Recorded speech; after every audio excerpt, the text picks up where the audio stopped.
The subject is junk food. Russell. Hello. Am I allowed to take this out? Or do I have to... Go for it. Slick. There was an amazing thing the other day. Apparently 15% of 2 to 11-year-olds in England are now obese, and the government's going to ban telly adverts of junk food till 9 o'clock so the kids can't watch. And you find yourself screaming at the telly, if your 2-year-old's obese, that isn't telly's fault, that's your fault. How can you possibly ban the adverts? Ban your fanny until you can look after what plops out of it. That is unbelievable. There's ways and means. My dad invented something, right, to make us eat our dinner. My sister would never eat it. She was like, no, it looks disgusting, Dad, no way I'll eat it, right? My dad invented something called the dinner witch. So, my sister was like, it looks disgusting. My dad would wink at me. I'd pop outside, ding dong, on the doorbell. My dad would then look into my sister's 8-year-old face and go, oh, Kerry, who could that be? During dinner time, with your plate still so full. And I suppose it could be the dinner witch. At which point, my sister would like, slick.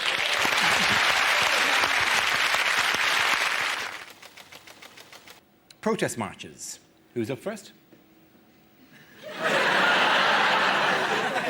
Any come in protest? Yeah. Russell. OK. The only protest march I went on the Countryside Alliance March. I'm not pro or anti-fox hunting. I just quite like watching posh people get beaten up. I know it's wrong, but if you could find me a more glorious noise than then I'll happily listen. Come on, it's going to be fun, isn't it? And it's just so much fun baiting right-wing people. What do you think about fox hunting? I'll tell you what I think. If we didn't chase the fox, the entire bloody country would be overpopulated by foxes. Is that what you want, some hideous land of the foxes? Me, unable to leave my house in fear of fox, wandering up to me, stabbing me in the gizzards? Is that what you desire? Looking across my lawn to see fox upon fox, prowling along my paddock, flicking the V's at me, walking hand in hand with asylum seekers? Is that what you want?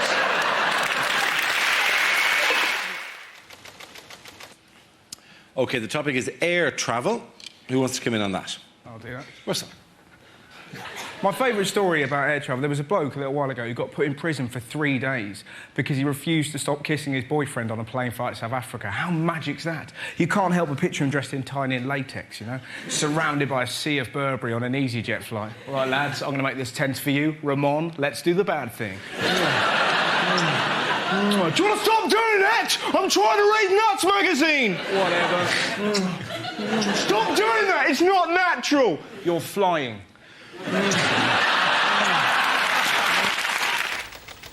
The subject is leisure. Who wants to come in on that? Russell.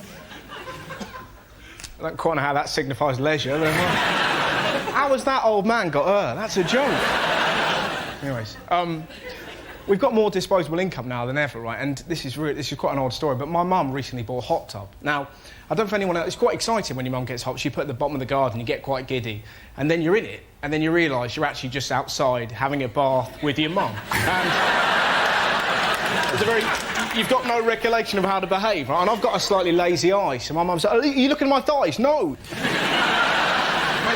It gets freakier. My dad jumped in, my brother jumped in, my sister jumped in, and 2 of our family dogs leapt into the pool, right? So we're all on the edge, like really British, terrified, we're all naked.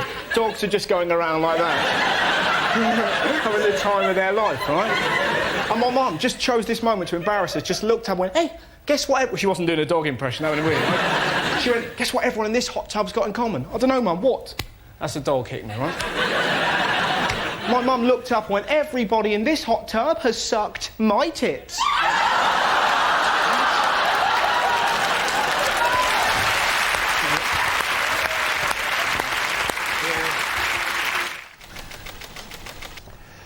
OK, the first subject is street protesters. Can I have a volunteer talk about that? I'll do that, Dara. Nation.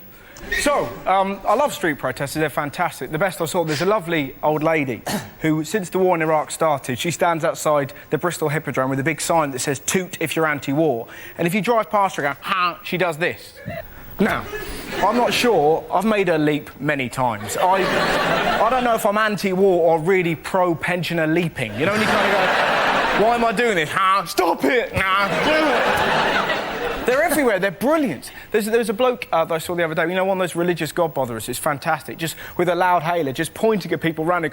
You're going to hell. You're going to hell. You're going to hell. Everyone was freaked out. Two goths delighted. That's a separate issue. But he pointed at me and I was freaked out. And then he did something wonderful. He pointed at this really strutting black guy. I don't know why the fact that he's black made it cooler, but it really did, right? Pointed at it, went, you're going to hell. Without missing a beat, this bloke just went, no, mate, HMV.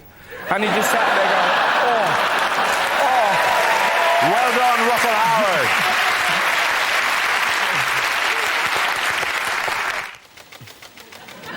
The next topic is the body beautiful. Who wants to come in on that? We come in all shapes and sizes, don't we? Like, good example, my mum has recently joined an under 5 foot club, you know. I'm not lying, you haven't seen a prettier sight until you've seen a load of tiny ladies sat around a table, their feet barely touching the floor. Sat there, because they're all under 5 foot, convinced they've got the same things in common. They haven't, right? The only thing they've got in common, when you hoover near them, they don't have to lift their legs. That's pretty much it, right? And there's a really amazing old lady there called Sue, who's about 80, and she's got a prosthetic hand. Now, we got chatting, right, and when she first went to school, the state of prosthetics was so poor, she actually went to school with a full-size man hand. As if your first day at school isn't terrifying enough. We're going to get bullied. There's your hand. You'll grow into... What do you mean I'll grow into it? I'm a little girl, I'm not Gordon Banks. What's that? There's Russell Howard. Men's health is the next top, as represented by the knee. The window on the man's soul, the knee. well, we've all been there, let's be honest. Jesus. And it's got quite a nice pant ferret there, which is a bit of hair. Never mind. Hey, we all call it our pan ferret, don't we, children? Men's health, basically, it's quite an embarrassing story, because it's terrifying when you go to the doctors, and you're so scared. I turn into a 6-year-old boy. I'm totally unable to explain what's wrong with me. I'm like, doctors like that, what's wrong with you? Who did this to you? Dragons. And you're sat there, terrified. 3 times in my life, I've been convinced I've got testicular cancer. Every single time, it's been an ingrowing hair. It's, yeah, funny. It's getting to the stage. I need something terminal just to stop me looking like a massive pervert. You know, it's that... There's no way of getting comfy when you're having your balls checked, because the doctor's like, obviously, my balls aren't that big. If you sat there go, well, you do appear to have a problem, Mr. Howard. You appear to have camel's gonads. But you don't know where to put your hands, you know? You can't sort of do that or anything. I toyed with the idea of doing that firmly. I wish I'd been courageous enough just to go... But I didn't. I sat there like a timid T-Rex as my penis gently shrunk. And it's horrible, because the only good thing about going to the doctors is the ladies' magazines. You know, it's always the same. I found love in Falaraki. The most orange woman you've ever seen. Like morph in a frock, clinging on to some terrified waiter. He gives me love 24/7. Cock your own fish fingers, Darren. He's a keeper. You're literally flicking through. When you get to the middle, that's when it gets properly ridiculous. There's always some woman staring at that. There's a ghost in my womb. I was walking downstairs. It flew out me vulva. It were Henry VIII. And that's the only good thing about going to the doctors. Thank you very much, Russell.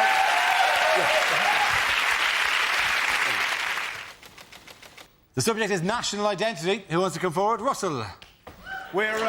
Thank you. We're told to worry about national identity all the time. Like, Gordon Brown seems to be obsessed with British values. Have you noticed that? Kind of preaching British values. What are British values? Ultimately, we're all embarrassed and we laugh at stuff we shouldn't. That's pretty much it, isn't it? It's that forbidden giggle. You know, when you're not allowed to laugh, but all you can think about doing is laughing. It's like when you see an old lady get hit by a frisbee. You know it's wrong. You know? The last time I saw that flag, it was a football game. England were playing Croatia, right? In Croatia, there was a bloke holding up the flag, right? Into which he'd sewn the words, "Go home, asylum seekers!" And you're like, how middle class a hooligan are you? You're into bigotry and embroidery. Good man, well done, Russell. The first topic is transport. Russell's straight in. Hello. I had a car crash the other day. It was horrific. I hit this lady. She was in a car. She wasn't dressed as a bollard. But it's so bad because I hit her, and then I sort of walked out to say sorry. And how unlucky is this? She was staring at me with real fear. For some reason that morning, I decided to wear a Grand Theft Auto T-shirt. Now... There's no way you can make that worse unless you've got a beer in one hand going, not again. I've really got to buy a steering wheel.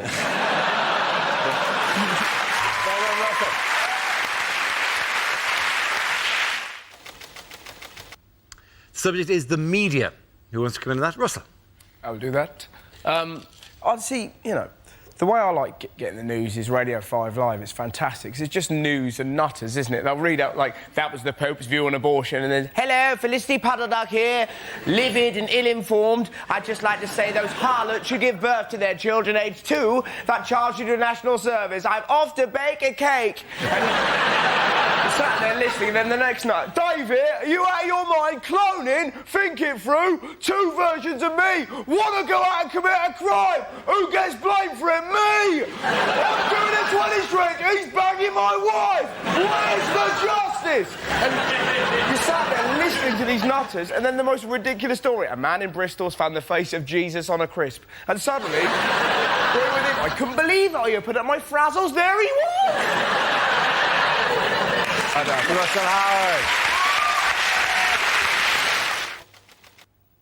The subject is charity. Who wants to come into that? Russell. It's, cheer if anyone's ever given clothes to Oxfam. Fair enough. You whooped then. Woo, do we win a prize? No. It's a really odd feeling because you feel quite proud of yourself. Just where am I going? I'm off to save Africa. That's right. And you wander in, you just plop down your clothes. Always some lovely lady buying it anywhere. And there's a tiny part of you that gets really annoyed. You almost want to go, right! Well, we'll do that again, shall we? And this time you're going to act like you give a shit. It sounds bad, but there's a tiny part of you that wants her to go, Sire, he brings goods. The chosen one has arrived. As you fling pants at orphans. Yippee, hurrah, will you ever be back in time, you needy tinkers? Banana grass. Russell Howard. The first subject is homelessness. Who wants to come into that? Russ. I had a really great incident with the homeless bloke the other day. That sounds fairly dodgy. It was really, it's weirdly uplifting. So I gave him £1 and I was kind of walking away and he went, "Oh, mate, I've got a magic dog." Now that is a sentence that buys you half an hour with me, right? And he had sick all down him, this dog, right? And the homeless bloke had sick down him as well. And I was like, "What happened?" And he went, "Oh, we was asleep in a skip and some bloke chucked up on us." It's the most depressing thing you've ever heard. And he just looked at me and went, "No, it was amazing." Like, really? Why is that? And apparently what he did, still covered in sick, he stood up in that skip and just went, "Ah!" So this bloke was so drunk he thought his vomit had come alive. That man will never, ever drink again. Beer, Dave, it comes alive! It comes alive! Lovely moment.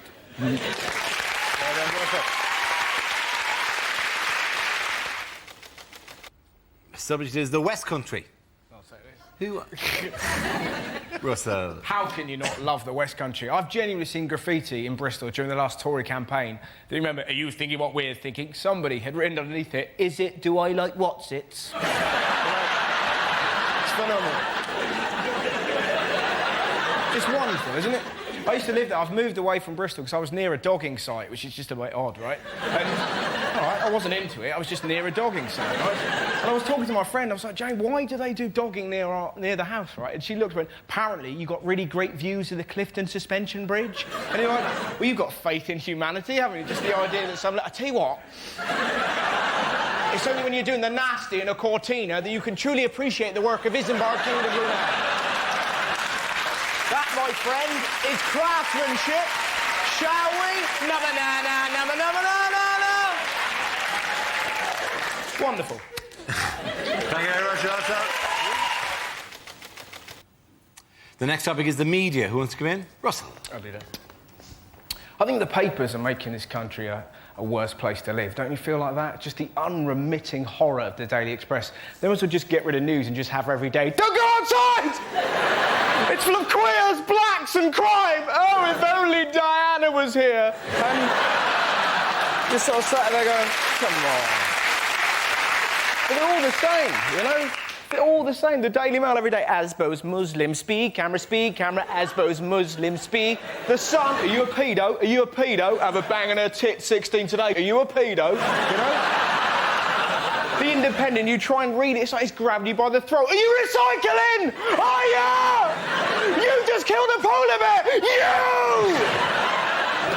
All the while, the Guardian's in the corner fanning itself with a wall chart. You silly little things. Tell 'em, Telegraph. Cricket! Cricket! Too much.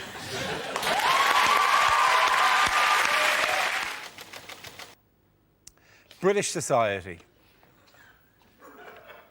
Thanks. There's a lot of idiots about, aren't there? I was in a sauna the other day with some men, which, you know, let's forget about that part of the story, but there was this bloke who was just sat there going, I tell you what, this country's gone to the dogs. 5 years' time, guarantee it, this country, Sharia law. Everywhere you look, Sharia law. And his mate went, yeah, but the thing is, right, under that law, you can have 4 wives. And this bloke suddenly went, really? And you're like... Make your mind up, mate. You Sid James or Enoch Powell. They're everywhere. Titties, ha. He went mental. 4 wives. Imagine the fun I'd have. 1 for every day of the week. It's wonderful when you see bigotry slapped, isn't it? I was on a train the other day. There was a bloke sat here, let's call him a dick, who was sat opposite a man of foreign persuasion, just go, why don't you go home, mate? Why don't you go home? And this hero looked back at this bloke and went, I am. That's why I'm on the train. Next topic is drugs. Who wants to come in on that? Russell. Good laugh, mate. I get offered drugs loads. I was at Glastonbury this year, right? And this bloke came up to me, he was like, oh, mate, do you want some shrooms? And you're quite tempted, because everyone was like, it was amazing, man. Had a chat with the tree. Good guy. He was called Nathan. You'd love him. We're going to play racquetball Thursday week. What a chap. But you know, if you took mushrooms, you'd be the one who would have the story that would end up on the front page of the papers. Do you know what I mean? I killed a lollipop lady. She wouldn't let me lick it and I killed her.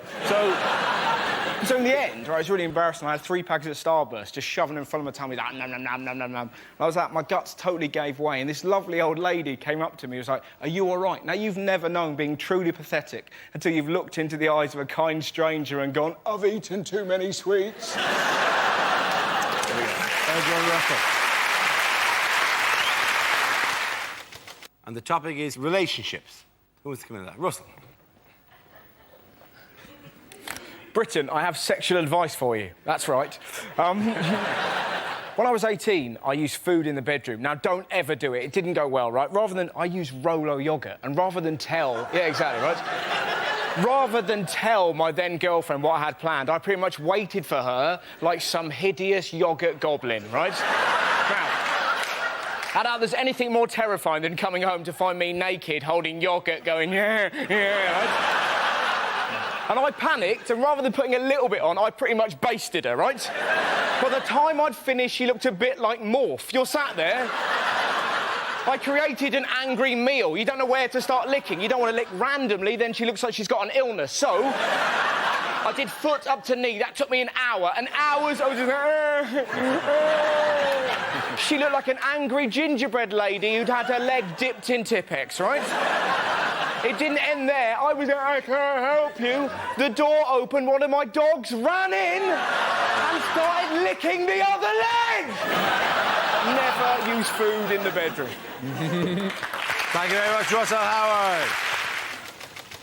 OK, the topic is human behaviour.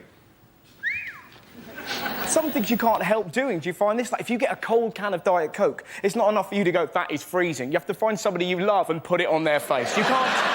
You don't do that with any other food. This soup's boiling in your eyes, but for some reason you become a fizzy torch. All right, Mum, Fanta to the knee!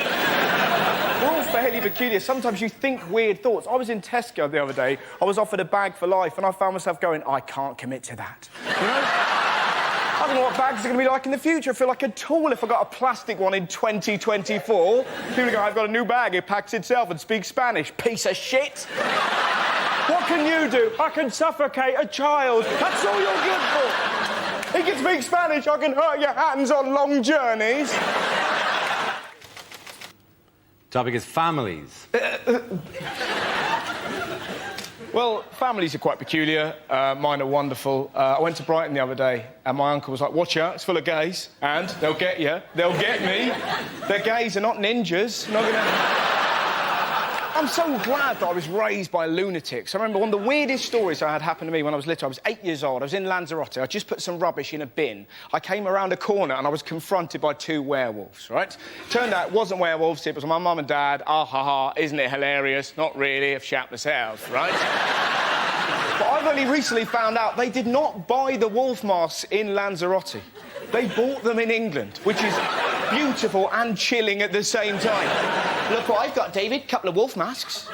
You know, you don't like wolves, don't you? Captain Shitterbrick next door. Well, let's put him on now, scare him. Can I hold you just there, David? Can I wait until we're in a foreign country, get him really out of his comfort zone, and then properly shit him out? Families. Well done, Russell. The next topic is education. Who wants to come in on that? Russell. I remember school being fun. I think my favourite moment ever in life, pretty much. There was a girl in our school called Lydia. She was trying to make her calculator work. She was repeatedly knocking it against the desk. And after about an hour, our teacher went, "Lydia! How would you like it if I banged you against the desk?"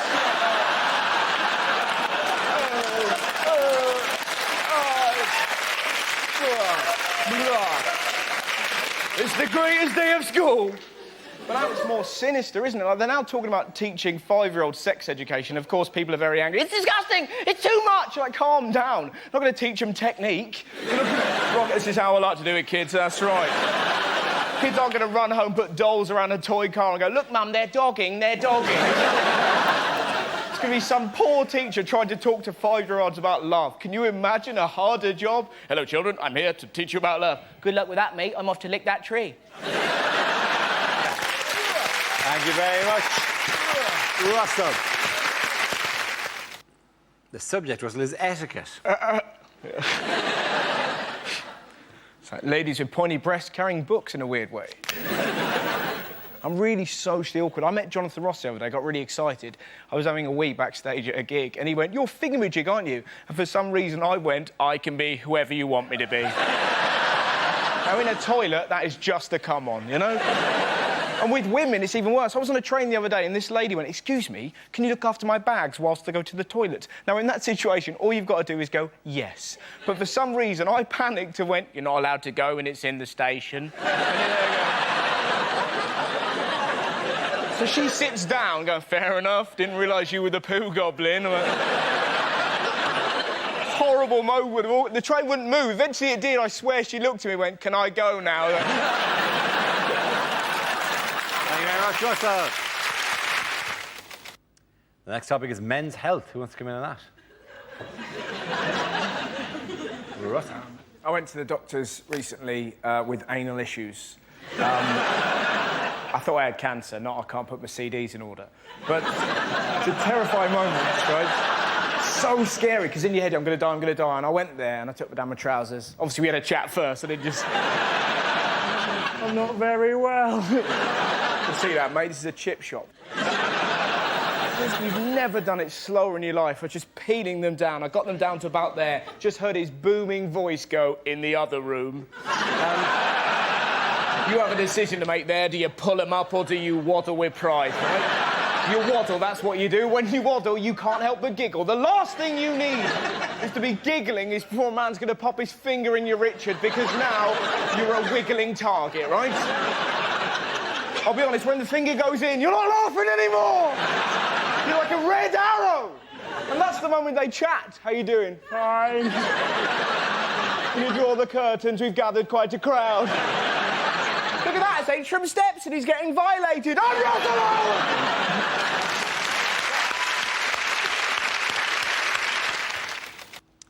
The next topic is the royal family. Prince Harry's pretty spectacular, isn't he? He's wonderful. The Sun really can't make their mind up, because one minute the Sun, he's a war hero, next minute, racist. Make your mind up. We don't want him killing foreigners, but don't call them names. That appears to be the way that he operates, you know? But there's something wonderful about Prince Harry. He must have a weekly show called These Are the Things I've Done. And we'd watch it, wouldn't we? Yeah, a couple of years ago, man, I shaved my pubes, put it on a swan, big wow. Next week, I'm going to light my farts and fondle a gibbon. Come on over! We love him because he's ferociously stupid. Think about it. He had 100 grand spent on his education, the finest education money could buy. He went to Eton, he got 2 A-levels, one's an E in geography, one's a B in art. Can you imagine that? Your dad has spent 100 grand on your education? I've done a drawing and I sort of know what a hill is. You know, Next subject is rage. no wonder that man's cross. He's stuck in a shuttlecock. Everyone's angry, though. I know the kids did really well in their A-levels. How do we respond? A-levels are getting easier. In my day, you had to do 50 questions in a minute. You got one wrong, they killed your dad. You know? All you hear is, this country's gone to the dogs. I'm fed up with this country. It's the worst country in the world. It's enough to drive you mad. Yeah, I bet there's some bloke in some war-torn African village as we speak, just weeping. Why are you crying, mate? Is it because you've got no food, no money, no home? It is none of those things. Some people in England only have their willy bins collected once a fortnight. Is there no God? The next topic is the consumer society. Russell.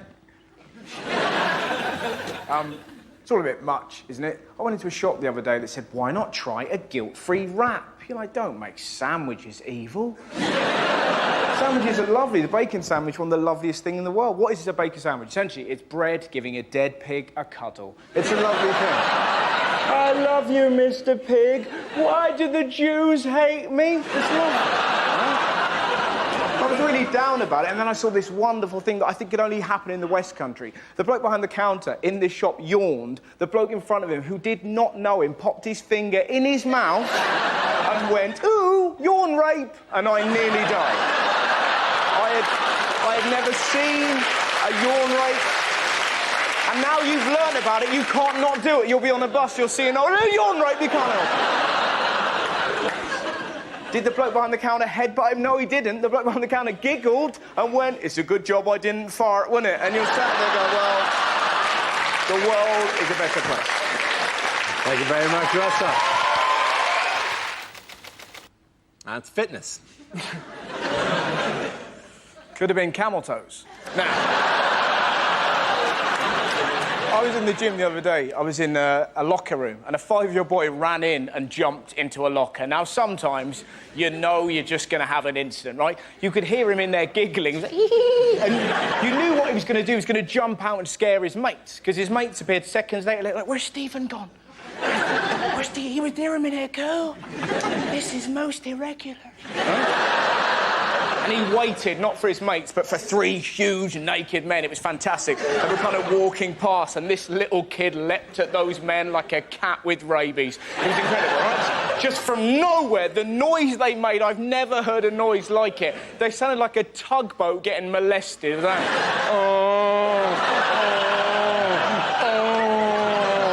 His long-suffering dad is in the showers, obviously heard this and went, that'll be my bloody boy! Ran back, confronted this glowing hellbeast and went, Stephen, what have I told you about acting up in public? And this little kid cut his dad down with one very simple sentence. Dad, your willy's moving? And you're just there going, oh, the world is a better place. The subject is young people. Funky young people.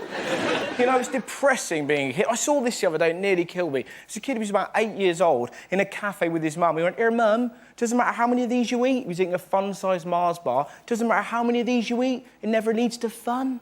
How depressing is that? It's not a happy meal. Life is suffering, Russell. Life is suffering. It shouldn't be like that when you're 8. When you're 8, you should be excited about the world. Can you remember the first time you saw a rainbow? Can you remember the giddy delirium in your mind? You're like, Dad, there's colours in the sky. I like the sky. I like colours. The two are combined. My mind is literally blown. I need answers, big man. I need answers. Well, that sun is called a rainbow. Oh, my God, it has a name. It has a name. This day can get no better. There's a pot of gold at the end of it. And it's guarded by a tiny leprechaun. Pull over, Dad. Pull over right now. Has anyone ever chased a rainbow? I did. You never forget it. I bet you didn't do this. Me and my little brother took a knife just in case the leprechaun acted up, right? Thank you very much, Russell.